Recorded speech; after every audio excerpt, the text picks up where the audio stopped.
The city of Buffalo is mourning the 10 people who were gunned down at a grocery store in a predominantly black neighborhood.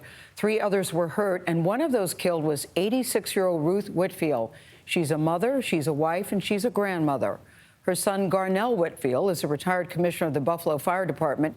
He joins us along with attorney Ben Crump, who is representing the Whitfield family. Good morning to you both.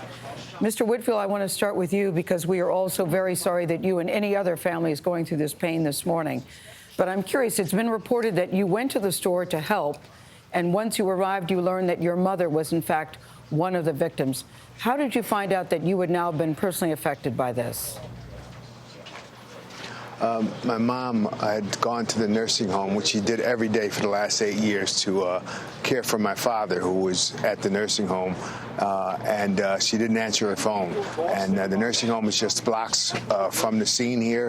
Upon her not answering her phone, just walked the scene here and was able to ascertain that her vehicle was in the lot here at the store. Garnell, you mentioned your mother visiting your father in the nursing home. Tell us a little bit more about their relationship. My parents were married for 67, 68 years. We were wonderfully blessed to have them all of this time. My father had taken ill and had been in this nursing home for the last 8 years. My mom was there every day to take care of my father. Every day. She loved him completely. And she was doing what she did every day. And she left there and stopped by the store on the way home to get groceries and encountered this individual. Ben, I would like to ask you about the representation of the Ruth Whitfield family. In a statement yesterday, you said, "We are thoroughly investigating the shooting and the events leading up to it." What further answers do you want to know? Well, Nate, it's important that we not only hold accountable this individual who committed this hateful act, but we hold accountable those who curate this hate, who radicalize these young white supremacists. I mean, that manifesto, he said his intent was to kill as many black people as he could that day. We saw in Charleston, South Carolina, with the young white supremacist Dylan Ruth, and now we're here in Buffalo, New York.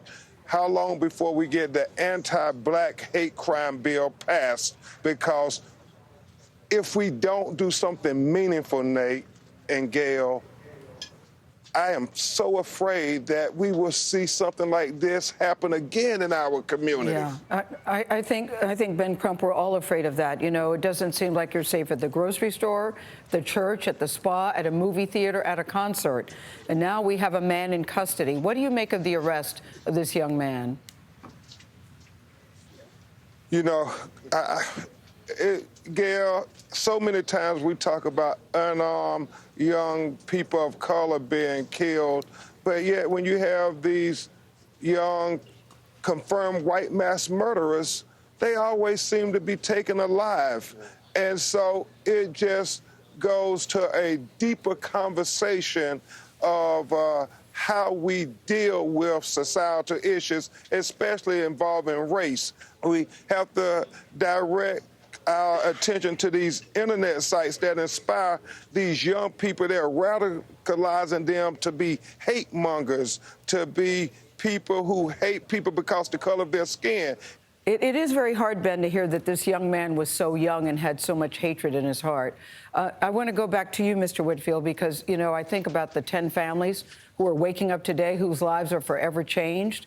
I'm wondering how you're processing this loss yourself. It's very difficult. This is surreal. We are in a place that we never expected to be.